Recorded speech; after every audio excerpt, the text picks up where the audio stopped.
같이 묵상기도 드리시겠습니다.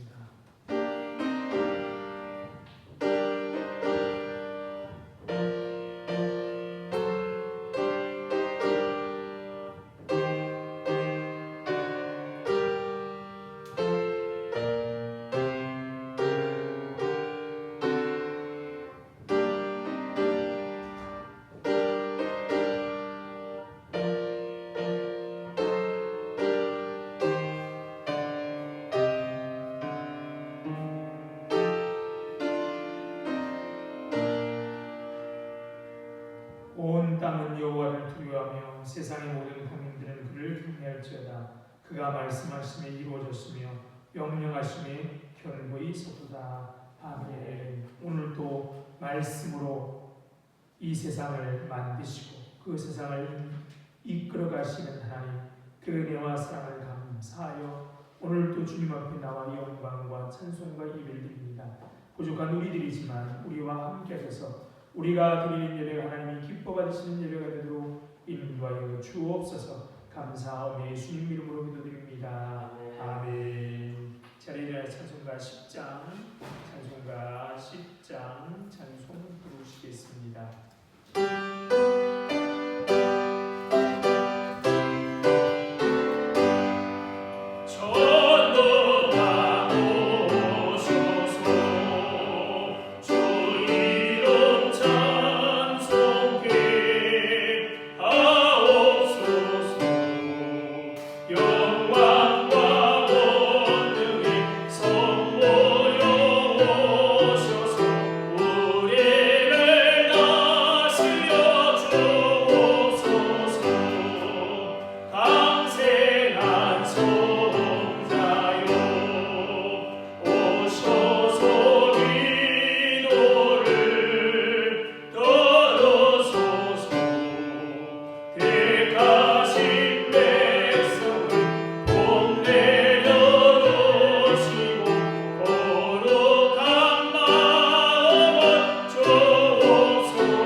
성시교독 하시겠습니다. 교독문 92번입니다.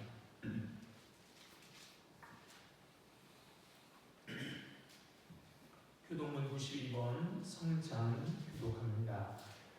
때가 이름에 예수께서 사도들과 함께 앉으사 이르시되 내가 하나님의 받기 전에 너희와 함께 이루어질 목소리를 원하고 원하였노라. 내가 너희에게 이르노니 내가 이제부터 하나님의 나라가 임할 때까지 포도 나무에서 난 것을 다시 마시지 아니하리라 하시고 또 떡을 가져 감사 기도하시고 떼어 그들에게 주시며 이르시되 이것은 너희를 위하여 주는 내 몸이라 너희가 이를 행하여 나를 기념하리라 하시고 저녁 먹은 후에 잔도 그와 같이 하여 이르시되 이 잔은 내 내 피로 피로 세우는 세우는 새 새 언약이니 온 너희를 위하여 붓는 것이라. 아멘. 다같이 사도신령하심으로 신앙 고백하시겠습니다. 전능하사 천지를 만드신 하나님 아버지를 내가 믿사오며 그 외아들 우리 주 예수 그리스도를 믿사오니 이는 성령으로 잉태하사 동정녀 마리아에게 나시고 본디오 빌라도에게 고난을 받으사 십자가에 못 박혀 죽으시고 장사한 지 4일 만에 죽은 자 가운데서 다시 살아나시며 하늘에 오르사 전능하신 하나님 우편에 앉아 계시다가 저리로서 산자와 죽은 자를 심판하러 오시리라. 성령을 일사하며 거룩한 공예와 성도가 서로 교통하는 것과 죄를 사하여 주시는 것과 몸이 다시 사는 것과 영원히 사는 것을 일사옵나이다. 아멘. 자리에 있는 찬송가 198장 찬송가 198장 찬송 부르시겠습니다.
사랑과 은혜가 풍성하신 하나님 아버지, 오늘도 발걸음을 인도해 주셔서 하나님을 예배하는 이 자리에 나올 수 있게 해주신 은혜를 감사드립니다. 한 주간의 삶 속에서 우리와 함께 하시고 주의 그늘 아래 보호하여 주셨음을 기억하며 감사드립니다. 이런 주님의 사랑을 알면서도 하나님을 의지하며 살기보다는 눈앞에 보이는 복잡한 현실에 눈이 가려 하나님을 뒤로 한 채 스스로가 삶의 주인이 되어 살았음을 고백합니다. 잠시 잠깐 한눈 팔면 금세 넘어지는 연약한 저희를 긍휼히 여겨주셔서 십자가의 은혜로 죄를 덮어주시고 그 은혜를 생각하며 주님을 더욱더 의지하여 살아가는 인생들이 되게 하여 주옵소서. 주님이 세우신 교회를 위하여 기도합니다. 지도자로 세우신 목사님의 영과 육의 건강을 허락하여 주시고 말씀의 지혜를 더하여 주셔서 오직 진리의 말씀으로 양을 먹이고 돌보는 선한 목자이신 예수님을 닮아가게 하여 주옵소서. 주님의 말씀대로 서로 사랑하는 교회가 되길 원합니다. 개인주의가 만연한 세상 속에서 자신만을 생각하지 않고 하나로 묶어주신 공동체의 구성원들을 사랑하며 교회를 세워가게 하여 주옵소서. 서로 사랑할 때 세상이 주님의 제자임을 알게 하신다는 말씀을 기억합니다. 서로 사랑하는 모습을 통하여 주님을 나타내는 교회가 되게 하여 주옵소서. 모든 성도들의 건강과 영적인 성장을 위하여 기도합니다. 주님께서 각 가정과 개인의 삶을 돌보아 주시고 육체의 건강을 더하여 주시며 날이 갈수록 영혼이 성숙해지는 은혜를 허락하여 주옵소서. 이 땅에 평화를 주시길 간절히 소망합니다. 이스라엘과 팔레스타인, 우크라이나와 러시아의 전쟁이 하루속히 끝날 수 있도록 인도하여 주시고 분단된 이 땅을 긍휼히 여겨주셔서 복음으로 통일되는 은혜를 허락하여 주옵소서. 또한 나라의 지도자들에게 지혜와 바른 마음을 주셔서 이 나라를 공의와 정의로 다스릴 수 있도록 인도하여 주옵소서. 주의 말씀을 듣습니다. 선포하시는 목사님과 함께하여 주셔서 주님의 말씀만 전해지게 하시고 살아있고 활력이 있는 그 말씀을 듣는 모든 자들에게 깊이 새겨져 삶에서 말씀의 역사하심을 경험하게 하여 주옵소서. 부활이요 생명 되신 예수 그리스도의 이름으로 기도드렸습니다. 아멘.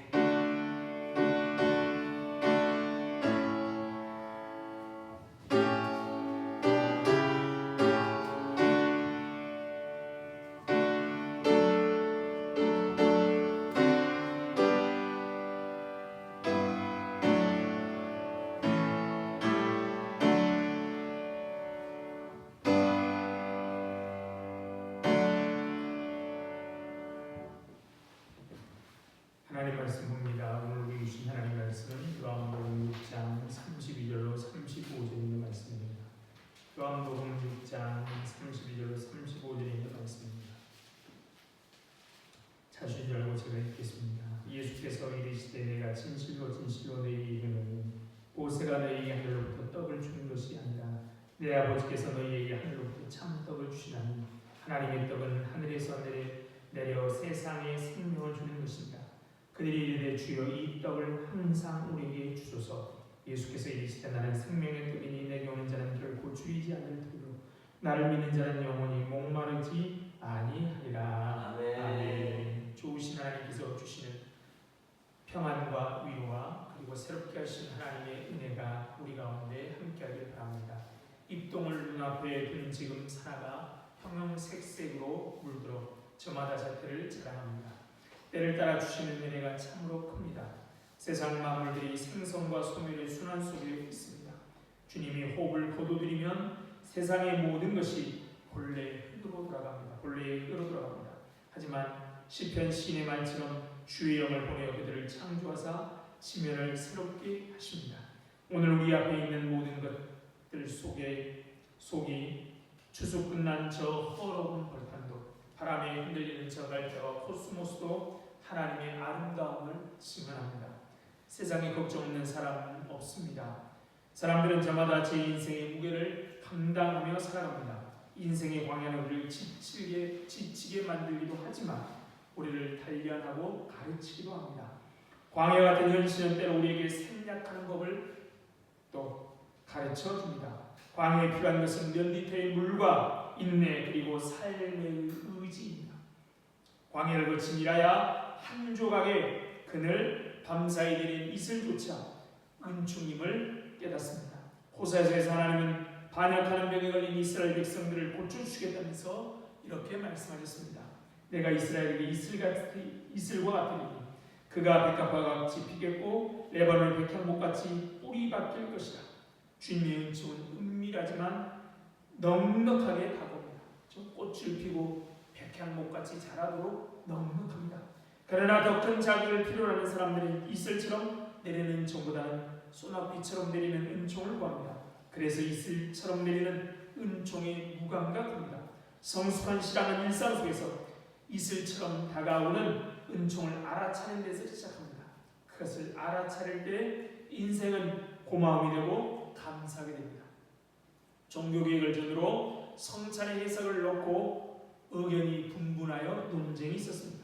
가톨릭은 성전에서 떡과 포도즙이 예수의 살과 피로 화한다, 변한다 라는 화채설을 주장했습니다.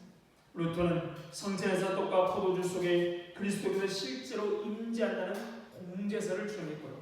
지빙길리는 성전에 그리스도가 실제로 임재하는 것이 아니라 성찬은 예수의 죽음에 대한 기념이며 상징이라는 상징설을 주장했습니다.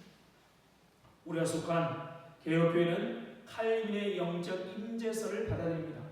칼빈은 예수님의 물리적인 몸은 천상에 있겠죠. 하나님 보좌 우편에 있기에 결코 이 땅에 내려올 수 없다라고 했습니다.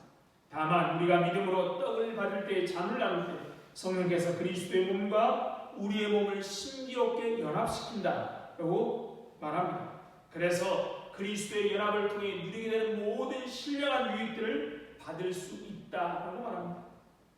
그런 의미에서 개혁교회는 성찬을 은혜의 방편이라고 말합니다. 그런 성찬을 통해 우리가 누릴 수 있는 그런 유익들이 무엇입니까? 성찬을 통해 우리는 무엇보다도 구원의 확신을 누리게 되고요.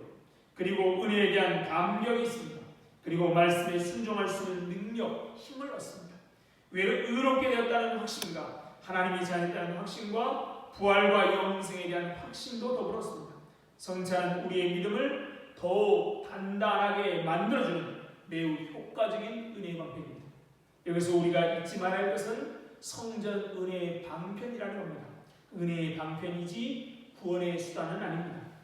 성찬을 통해 구원을 얻거나 성찬을 통해 믿음이 발생한다는 것이 아닙니다. 믿음의 발생은 오직 하나님의 말씀을 통해서만 가능합니다. 말씀이 우리 안에 믿음을 일으킵니다. 성찬은 어떤 역할을 합니까? 우리 속에 일어난 믿음, 말씀으로 일어난 믿음에게 은혜를 공급합니다. 우리의 믿음을 더욱 단단하게 만듭니다. 성찬은 우리의 믿음을 복음에 굳게 세우는 역할을 합니다. 여러 가지 환경을 고려하면 우리는 1년에 2번 성찬을 하지만 할 수만 있으면 성찬은 그러므로 은혜의 방편이기 때문에 자주 하는 것이 좋습니다. 또 누가 참여할 수 있습니까? 신앙적으로 완벽한 사람, 죄가 하나도 없는 무결절한 사람만 성찬에 참여할 수 있습니까? 아닙니다.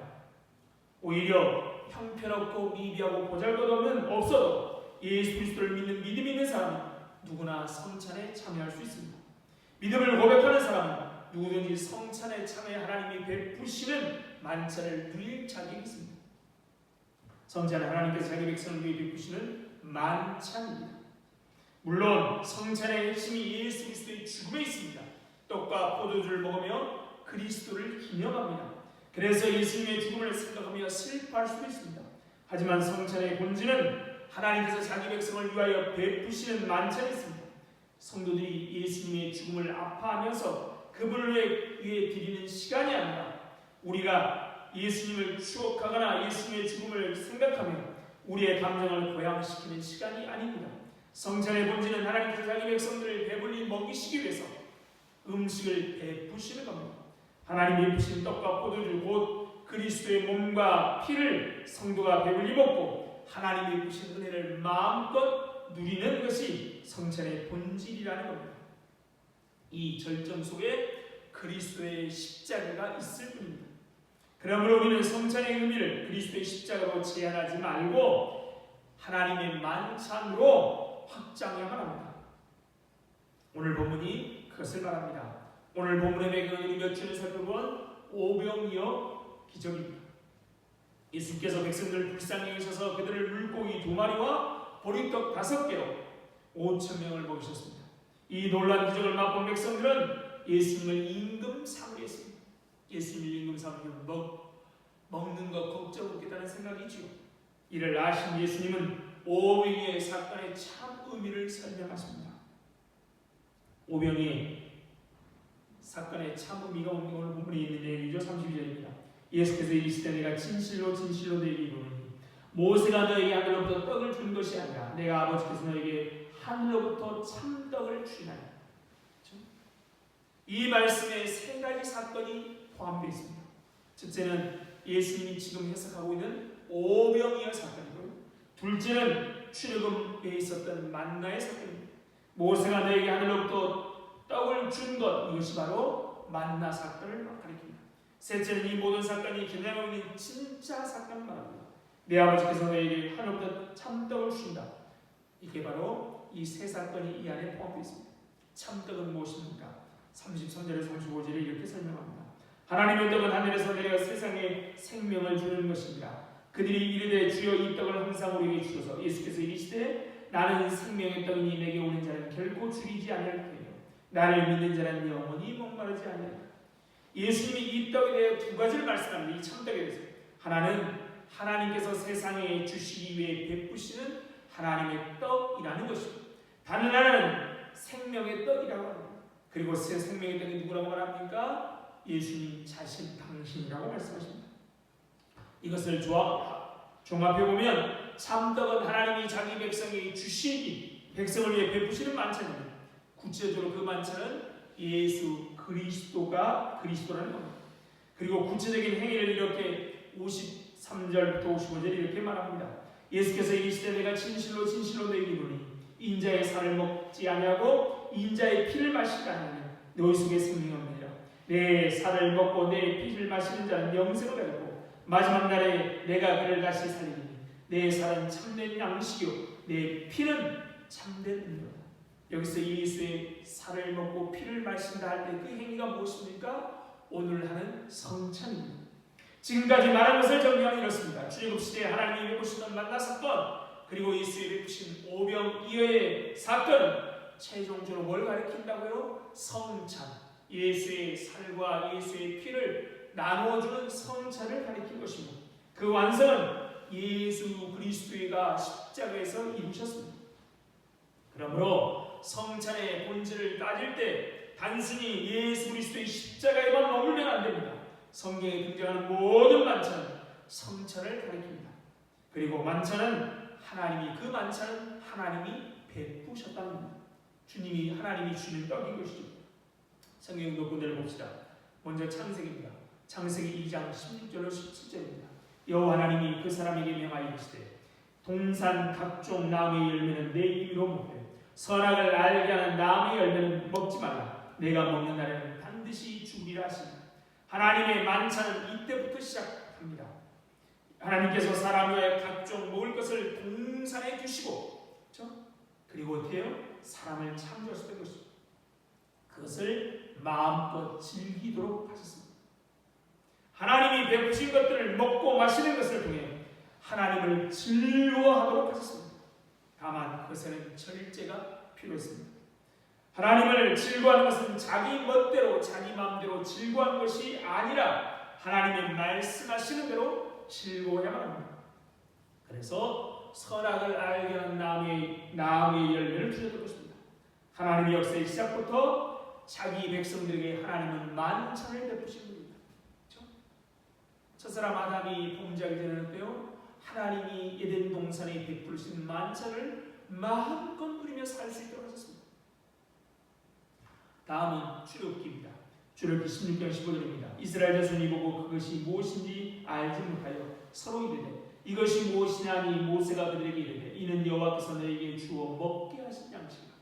이게 무슨 사건이죠? 만나 사건입니다.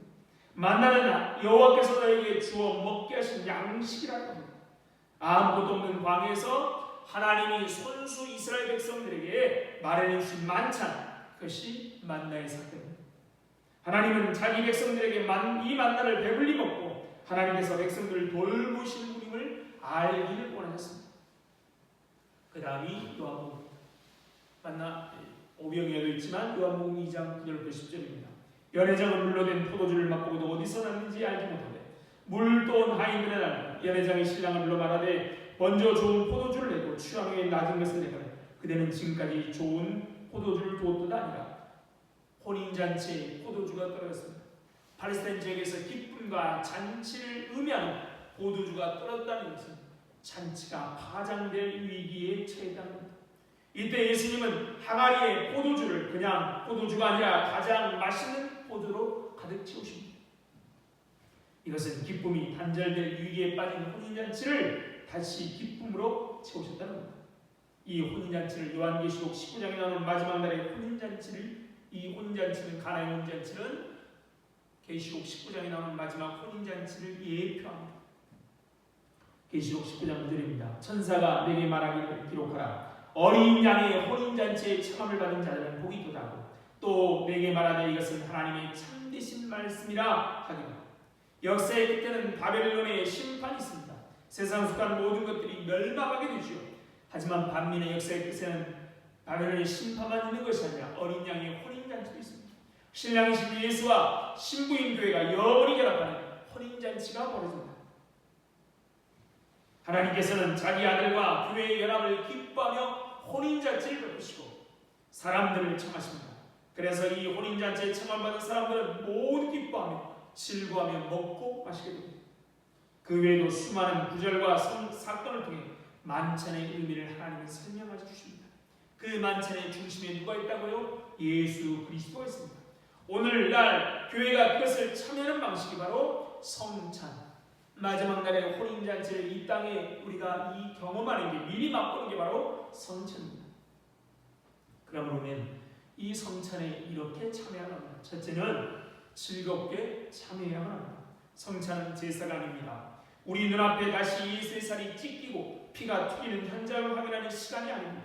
성찬은 하나님께서 자기 백성들을 먹이시고 돌보시며 복되게 하시는 분임을 확인하는 시간입니다.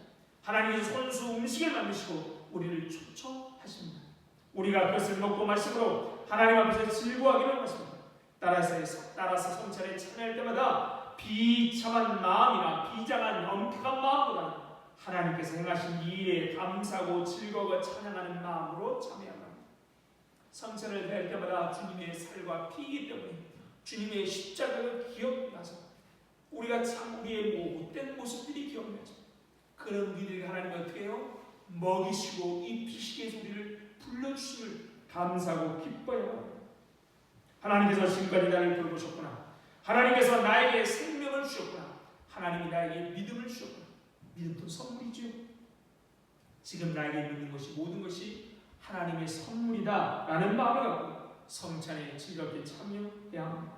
무엇보다 성찬이 뭐라고요? 마지막 날 벌어질 혼인잔치의 모형이라는 것을 알고 기쁘게 참여합니다.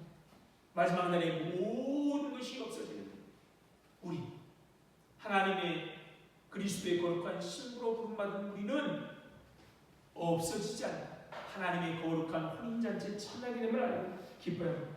그 잔치는 슬픔도 없고 눈물도 없고 고통도 없습니다. 우리가 이 땅에 거둔 모든 외환이 사라지고 오직 즐거움과 기쁨만이 가득합니다. 이사야나 그런데 읽어보면 그날의 잔치를 어떻게 표현합니까? 하나님이 기름진 것과 맑은 포도주를 가지고 우리를 먹이십니다. 하나님께서 나를 위해 지금까지 행하신 일도 놀랍지만 앞으로 행하실 일은 더 놀라운 일입니다. 그러기에 기대하며 기쁨으로 참여합니다. 성찬은 예배의 일부입니다. 모든 예배는 하나님에 대한 감사와 감격이 본질인 것처럼 성찬은 하나님에 대한 감사와 감격 안에 참여합니다. 성찬식은 예수의 장례식이나 추도식이 아니라 혼인잔치를 미리 맛보는 겁니다. 둘째, 함께 기쁨으로 참여할 뿐만 아니라 둘째, 함께 참여합니다.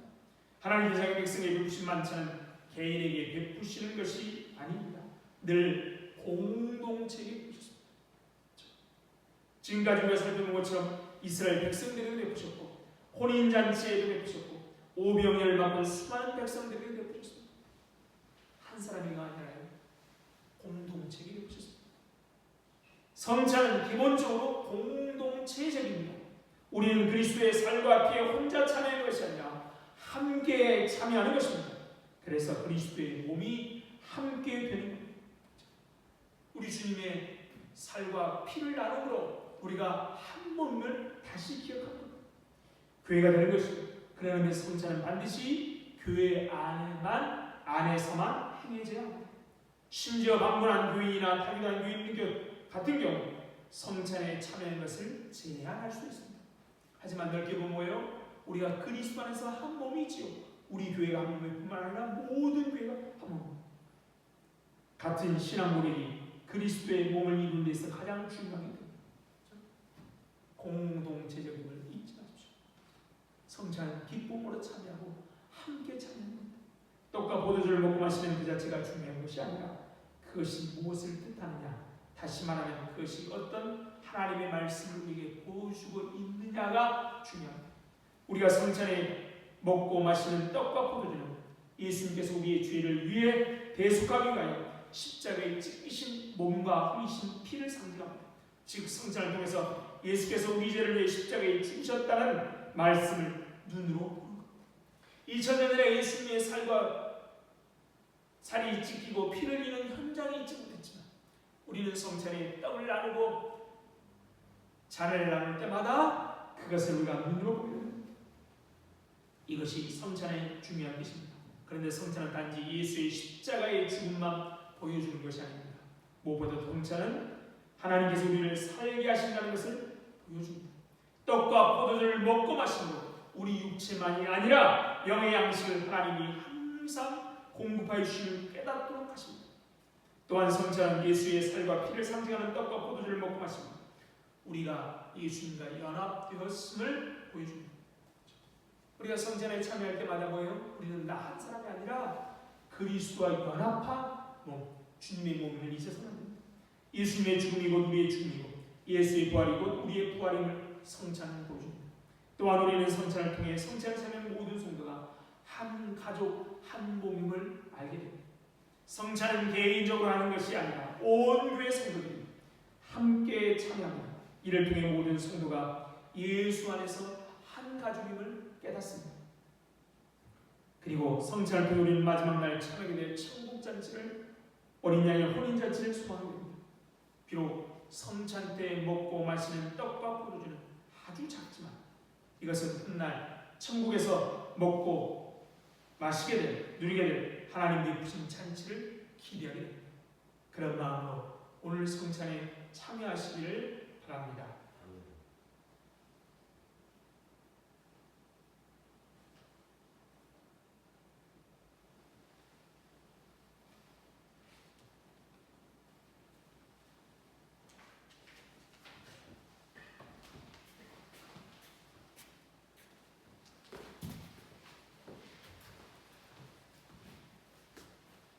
이제 성찬식을 거행하겠습니다.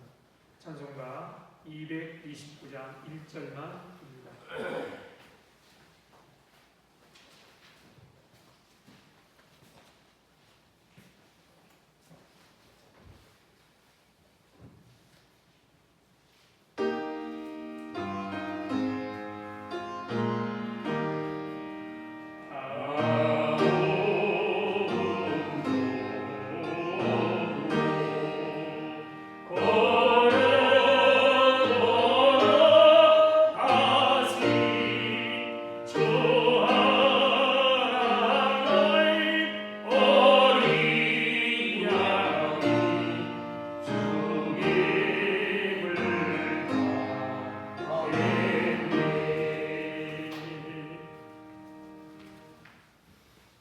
이 예식은 그리스도께서 오신 거룩한 예식입니다.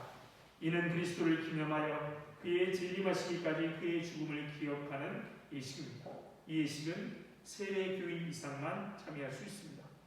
세례교인이 아니더라도 자리를 지켜주시기 바랍니다. 유아 세례받은 사람은 입교 후에 참여할 수 있습니다. 범죄한 사람이나 마음에 거리낌이 있을 때는 참여하지 않는 것이 좋습니다. 다른 교단이라도 무만 입교인이라면 참여할 수 있습니다. 단 이단 종파나 사이비 단체에서 세례받는 것은 인정하지 않습니다.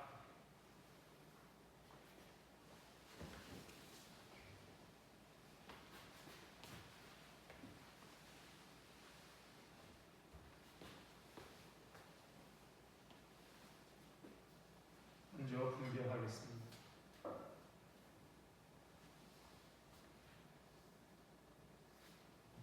기도합니다. 우리를 죄와 사망에서 구원하여 주시려고 독생자 예수 그리스도를 피 흘려 돌아가는 데까지 이루신 하나님, 그 크신 은혜와 사랑을 감사합니다. 이것은 내 살이니 내 몸이니 받아 먹으라고 하신 하나님의 말씀을 의지하고 오늘도 귀한 성찬에 참여합니다. 이 성찬에 함께하여 주셔서 이 주님의 떡을 먹을 때마다 우리가 주님의 생명을 얻은 자임을 기억하고 감사하며 기쁨으로 참여하는 복된 성찬에 참여자들 될 수 있도록 인도하여 주옵소서. 아멘. 감사하며 예수님 이름으로 기도드립니다. 아멘. 세례교인은 기립해 주시고 떡을 받은 후에 앉아주시기 바랍니다.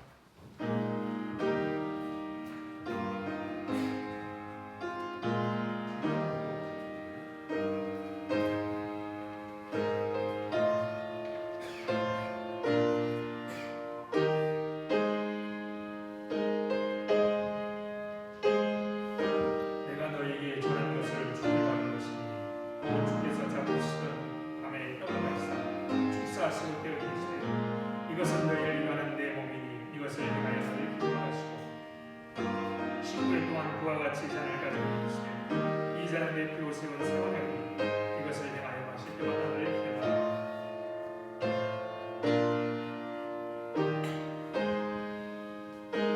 혹시 떡을 떼지 못한 분 있습니까? 손을 들어 주시기 바랍니다.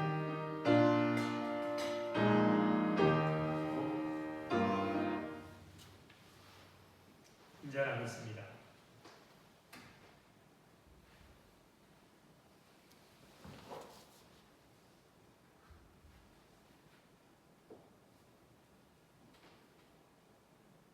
기도합니다. 영원하신 하나님, 성만찬을 통해 구원의 신비를 깨닫게 하시니 감사드립니다. 오늘도 포도주를 나누며 예수 그리스도의 흘리신 피를 기념합니다. 우리가 잔을 나눌 때마다 성령의 은혜로 주님 안에서 연합하도록 도와주시고, 우리가 이 잔을 나눈 후에는 내가 이 땅에 살지만 사는 것이 내가 아니고 내 속에 계시는 성령님을, 하나님을 깨닫고 기쁨으로 살아가는 우리가 될 수 있도록 인도하여 주옵소서. 잔을 나누는 모든 자들마다 구원의 신비를 깨닫고 하나님이 베푸신 은혜를 깨달아 감사하며 살 수 있도록 인도하여 주옵소서. 아멘. 감사하며 예수님 이름으로 기도드립니다. 아멘. 떡을 뺀 사람들은 자리에 일어나셔서 한잔하시며 앉아주시기 바랍니다.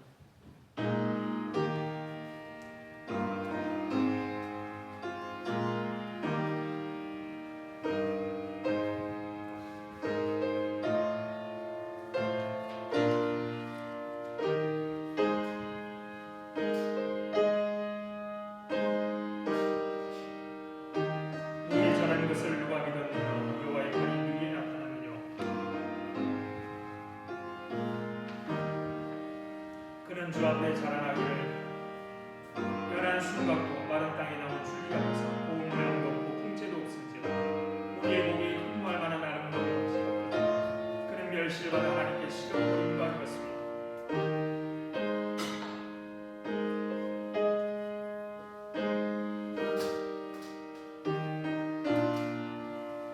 혹시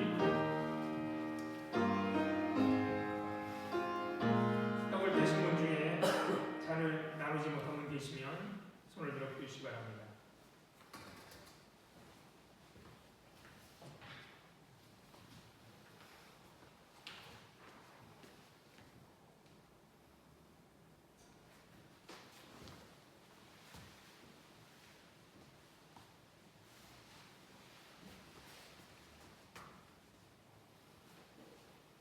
기도합니다.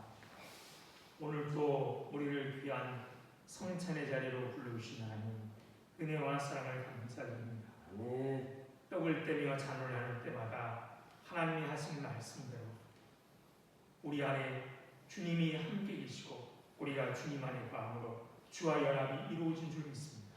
그러기에 사나 죽으나 주님의 것임을 잊지 않도록 도와주시고 주님의 뜻대로 살아감을 말미암아 영생의 기쁨을 누리고 하나님 주신 복을 누리며 살아가는 복된 성도들이 될 수 있도록 함께해 주소서.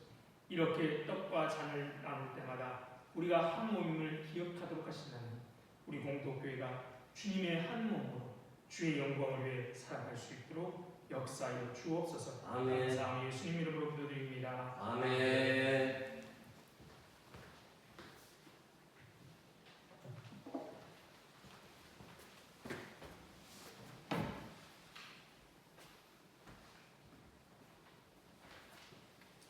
찬송가 215장 찬송 보시면서 준비하시는 분 계시겠습니다.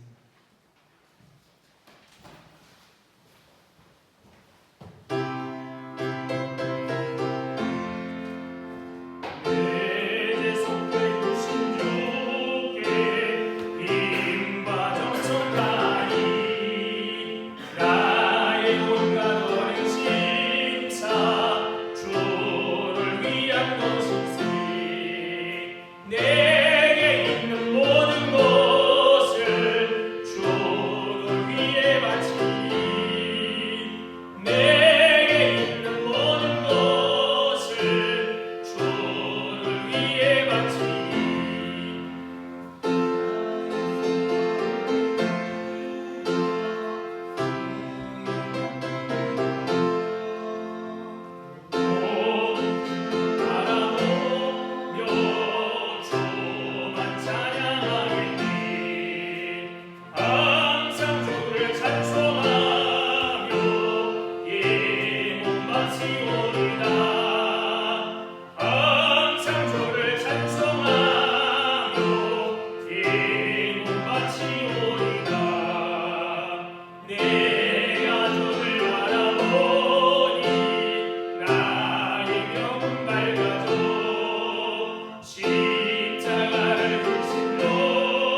참 좋으신 하나님 은혜와 사랑을 감사합니다.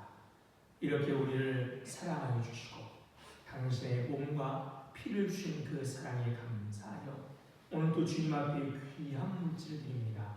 이 물질과 함께 우리들을 받아주셔서 하늘의 귀하고 아름다운 일만 사용하여 주옵소서.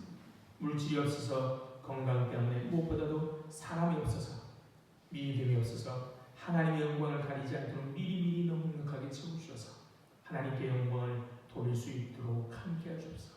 많은 소원들이 있고 많은 하소연들이 주님 앞에 있습니다. 하나님의 좋으신 뜻대로 응답하셔서 정말로 하나님께 영광을 돌리며 살 수 있도록 인도해 주시고 이런 우리들을 통하여 많은 사람들이 힘을 얻고 주를 알아갈 수 있도록 복 주옵소서. 이렇게 하나님 아버지 전쟁의 포화 속에서 또 먹을 것이 없어서 울고 있는 세상의 많은 사람들에게도 하나님의 평화와 하나님의 공급하심 우리를 통해 넘쳐날 수 있도록 함께하여 주옵소서. 감사하며 예수님 이름으로 기도드립니다. 아멘.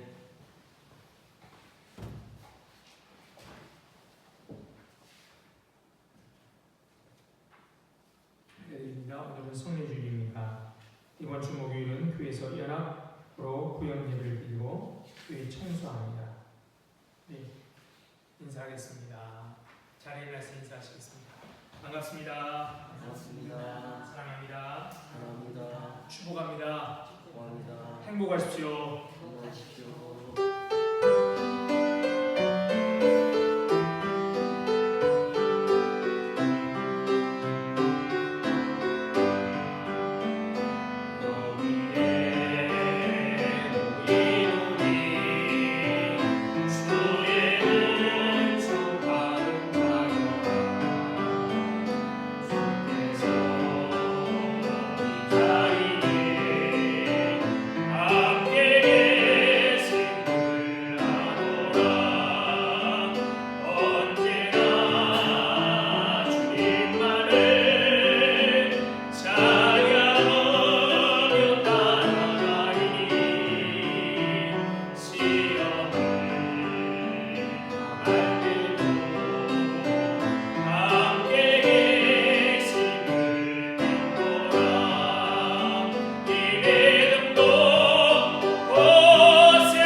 하나님 아버지의 다 없으신 사랑과 성령님의 교통하심이 오늘도 주님의 몸과 피를 함께 나누 주님의 백성으로 살기를 다짐하는 이 자리에 모인 모든 성도들 위해와 그들의 가정과 건강과 하는 일 위해 그리고 우리 공동교회 위해 이제부터 영원토록 함께 있을지어다. 아멘.